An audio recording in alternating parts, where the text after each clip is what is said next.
Section 1. You will hear a conversation between the receptionist of a language school and a student who has just arrived for the first morning of his English course. First, you have some time to look at questions 1 to 5.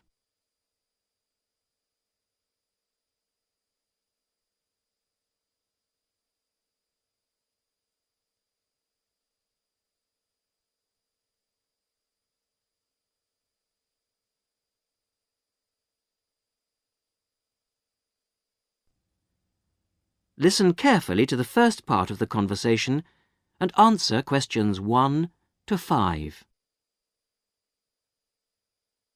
Sorry to keep you waiting. Well, firstly, let me give you this booklet. It tells you a bit more about the school, the courses and the social activities we offer. Now, on the first page, there's an outline of this morning's activities. There, you see. The programme starts at 10 o'clock. Try not to be late, as it's a very full day. At 10 o'clock, all the new students will gather in the main hall to meet the principal and the rest of the staff. In fact, you spend most of the morning in the main hall. Where's that? I'll show you in a minute. Just let me quickly run through this morning's events first, and then I'll explain how to get there. Yes, okay. Right, where were we? Yes, so the principal's talk will last about 15 minutes, and then the director of studies will talk to you for half an hour about the courses and the different requirements for each. After that, the student advisor will tell you about the various services and activities we offer to students. Any questions? So, all of this is in the main hall? That's right.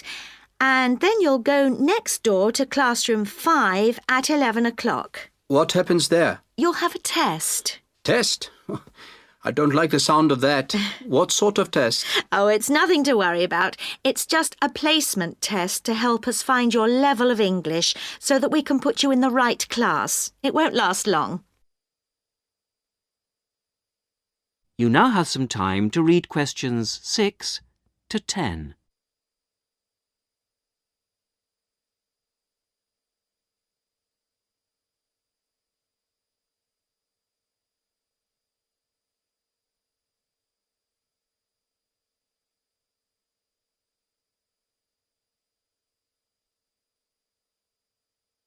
Now listen carefully and answer questions 6 to 10.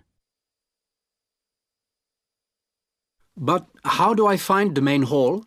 Right. If you look on the back of the booklet I gave you, you'll see a map of the school. Let me show you. Look, you came in through the main entrance here, and now we're here at reception. Now, to get to the main hall, you walk on to the end of this corridor in front of you, and then you turn left. Walk along past the language laboratory, and then past the library, which is next to the language lab on the same side, and facing you is the main hall at the end of the corridor. You can't miss it. So, it's next to the library, in fact. Yes, that's right. I should be able to find that. And do you have a computer laboratory? Yes, we do. Could you tell me where that is? Certainly, yes. You go down to the end of this corridor again, but this time don't turn left, turn right away from the main hall. The computer lab is immediately on your right, OK? And where's the staff room in case I need to find a teacher at some stage? The staff room is near the main entrance, on the left over there, just opposite the reception desk. In a day or two, I'm sure you'll find your way around very easily. Oh, one last thing. Is there a student common room? Oh, yes, I forgot to mention that. It's this area here, very close to where we are now, to the right of the reception desk as you come in the main entrance. There's tea and coffee facilities there. Great. Thank you very much. You're welcome. That is the end of section 1. You will now have half a minute to check your answers.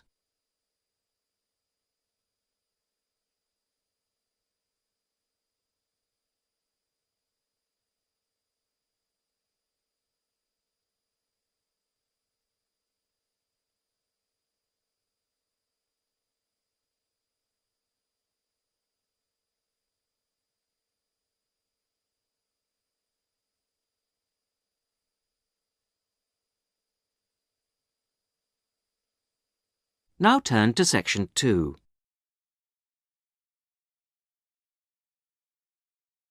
Section 2. You will hear a talk given to new students about a university advisory service. First, you have some time to look at questions 11 to 15.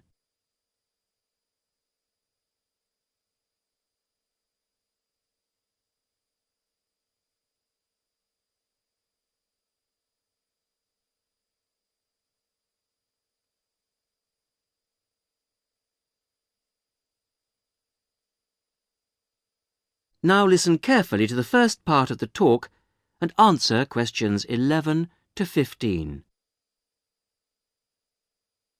Hello, everybody, and welcome to this informal meeting about the University Helpline.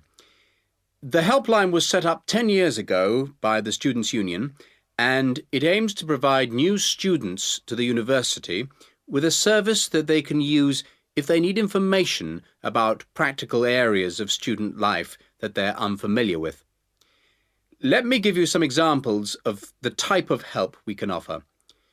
We can provide information on financial matters. For example, you may feel that your grant is insufficient to see you through college life, or you may have some queries regarding the fees you're paying if you're an overseas student. In both cases, the helpline would be able to go through things with you and see what the outcome might be. Another area we can help with is what we generally term the domestic area, things such as childcare and the availability of nursery provision, for example, come under this. Then there's academic issues that may arise while you're in the early stages of your course that you may not know what to do about. You may wish to know more about essay deadlines, for example, or how to use the library. There are all kinds of questions you will find yourself asking and not knowing where to get quick answers from. The helpline would be able to provide these. The last example I've given here is simply termed social. And yes, there is a lot of social life here, but you may have a particular interest you wish to pursue, or you may wish to participate in outings or trips if you don't know many people at the moment. Before you hear the rest of the talk, you have some time to look at questions 16 to 20.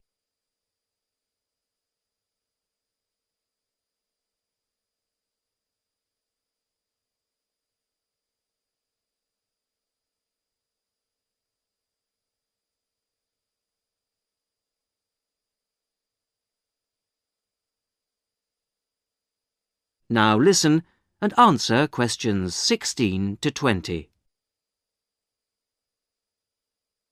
Let me give you some details so that you know where to go and who to see if you want to pay us a visit. Generally, you'll see our helpline officer, Jackie Kouachi. That's Kouachi.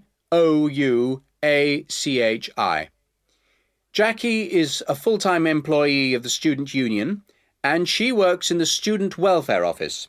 That's the office that deals with all matters related to student welfare, and it's located at 13 Marshall Road. I have some maps here for those of you who haven't been there yet. If you wish to ring the office, the number is 326 9940. That's 326 9940. The office is open between 9:30 and 6 o'clock on weekdays and from 10 to 4 on Saturdays. And there'll be somebody there, usually Jackie or myself, between those times. If you want to make an appointment, you can phone or call at the office in person. Please note that it may not be possible for anyone to see you straight away, particularly if it's a busy time, lunchtime for example, and you may have to go on the waiting list and then come back later.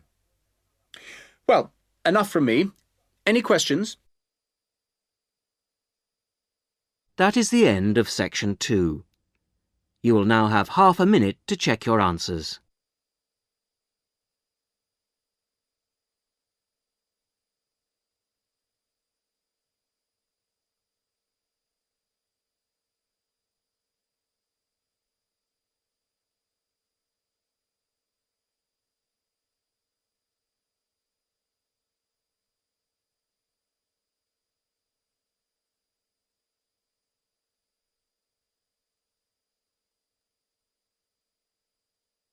Now turn to Section 3.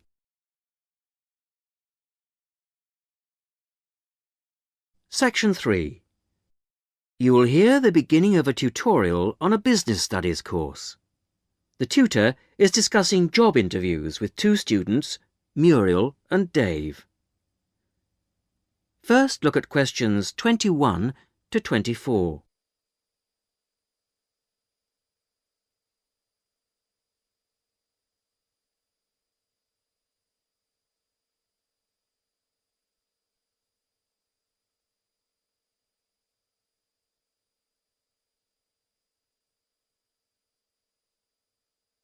Now listen carefully and answer questions 21 to 24. Good morning. Good morning. Morning. So, we've looked at various aspects of staff selection this term and I think by now you should be beginning to see how much more there is to it than just putting applicants through a short interview or asking the right questions. Yeah, absolutely. So, I think you should be ready for today's tutorial on matching the person to the job. We're going to talk today about the importance of choosing that all-round right person. Right, so we have to put ourselves into the role of the manager or supervisor. Yes, and then we're going to imagine how different applicants would fit into the team or group they have to work with. We'll look at some examples later. It's just theoretical at the moment. Yes. The point is, you can select someone, even a friend, who has all the right qualifications, degrees, certificates, whatever. You can also check that they have a lot of experience, that they've done the sort of tasks that you want them to do in your office already, in a similar environment. But if they start work, and you realise that they just don't get along with everybody else, that, say, they've got sharply contrasting views on how something will work, well, with the best will in the world, you may be backing a loser. Wouldn't it be just a question of company training, though? Not always, particularly in a team situation.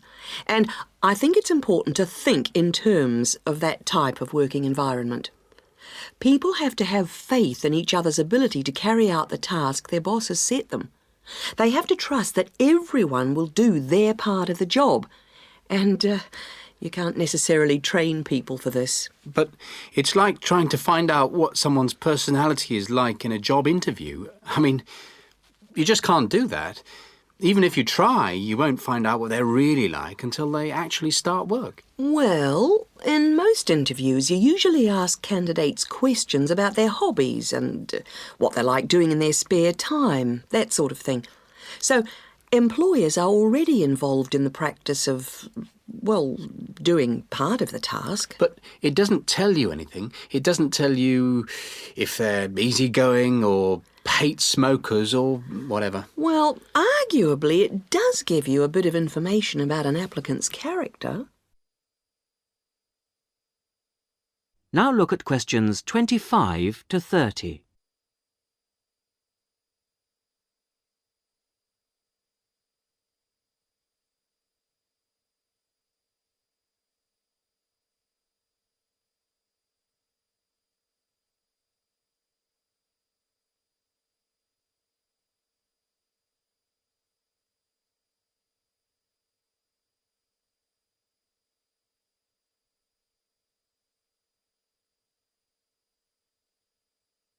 Now, as the tutorial continues, listen and answer questions 25 to 30.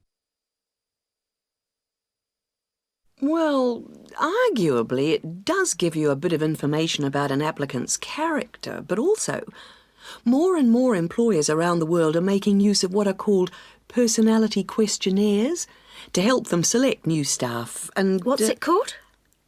A personality questionnaire.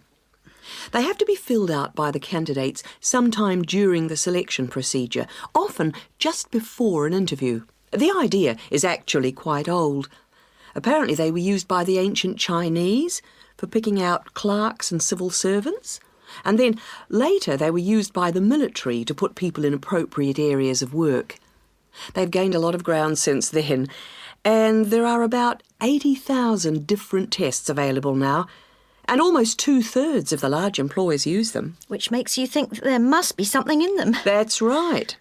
They ask the sort of questions that you might expect, like, do you like working under pressure, or are you good at keeping deadlines? And what if people can see through them and just write what they think the employer wants to see? Well, that's always a possibility. I mean, it's human nature to lie, isn't it? Well, that's the point. Apparently it isn't.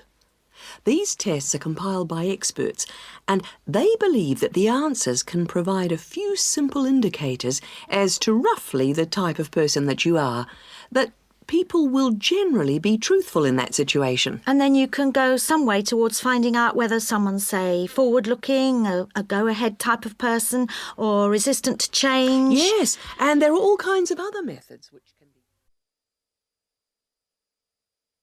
That is the end of section 3. You will now have half a minute to check your answers.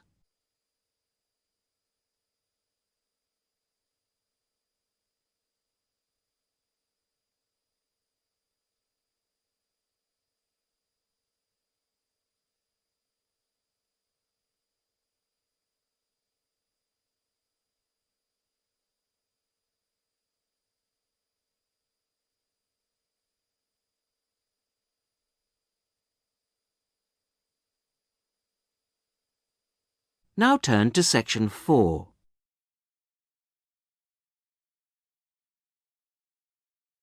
Section 4. You are going to hear a talk given by a student to a tutor and a group of fellow students in a seminar. First, you have some time to read questions 31 to 34.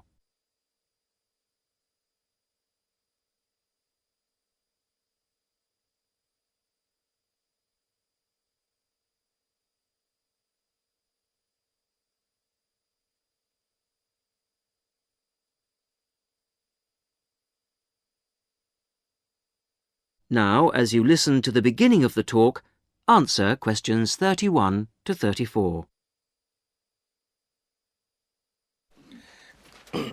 Right, are we all here? OK. As you know, today Vivian is going to do a presentation on the hat-making project she did with her class during her last teaching practice. So, over to you, Vivian. Thanks. Mr. Yardley has asked me to describe to you the project I did as a student teacher at a secondary school in London. I was at this school for 6 weeks, and I taught a variety of subjects to a class of 14-year-old pupils. The project I chose to do was a hat-making project, and I think this project could easily be adapted to suit any age. So, to explain the project. After we'd done the research, we went back to the classroom to make 2 basic hat shapes using rolls of old wallpaper. We each made, first of all, a conical hat by, well, if I show you now, cutting out a circle and then making 1 cut up to the centre and then, overlapping the cut like this. A conical hat that sits on your head. The other hat we made was a little more complicated. First of all, we cut out a circle again, like this. Then you need a long piece with flaps on it. I've already made that bit, which I have here. You bend the flaps over and stick them with glue or Pritt stick to the underside of the circle, like this. Again, I've prepared this so that I don't get glue everywhere. The pupils do, of course, so you need plenty of covers for the table. And there you have a pillbox hat, as in pill and box. Now, variations and combinations of these 2 hat shapes form the basis of the pupils' final designs. Now you have some time to look at questions 35 to 40.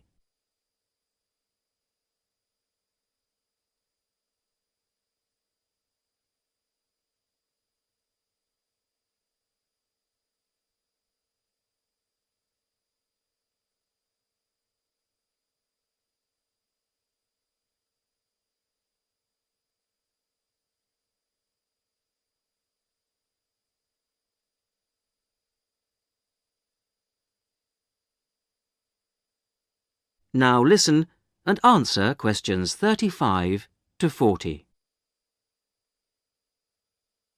The next stage of the project was the design phase, and this involved, first of all, using their pages of research to draw a design of their hat on paper. That's the easy part. They then had to translate their two-dimensional design into a form to fit their head.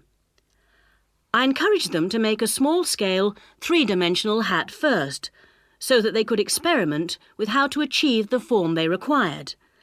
And I imposed certain constraints on them to keep things simple. For example, they had to use paper, not card. Paper is more pliable and easier to handle. They also had to limit their colours to white, grey or brown shades of paper, which reflected the colours of the buildings they were using as a model for their hats. And they had to make sure their glue didn't show. Well, it was very enjoyable.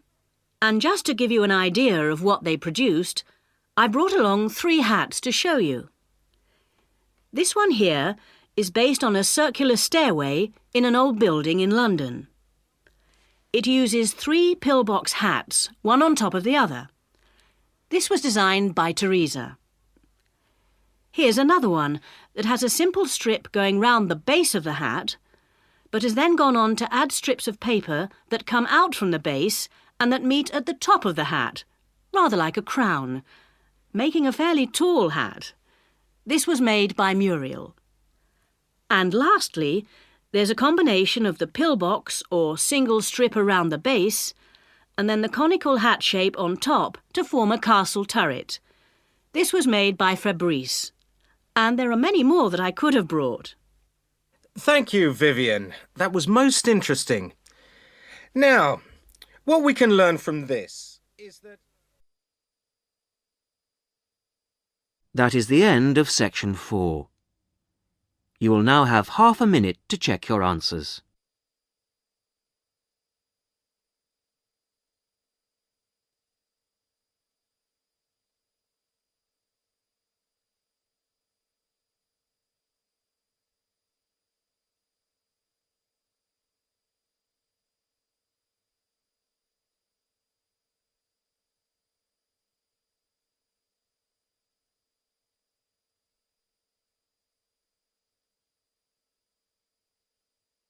That is the end of the listening test.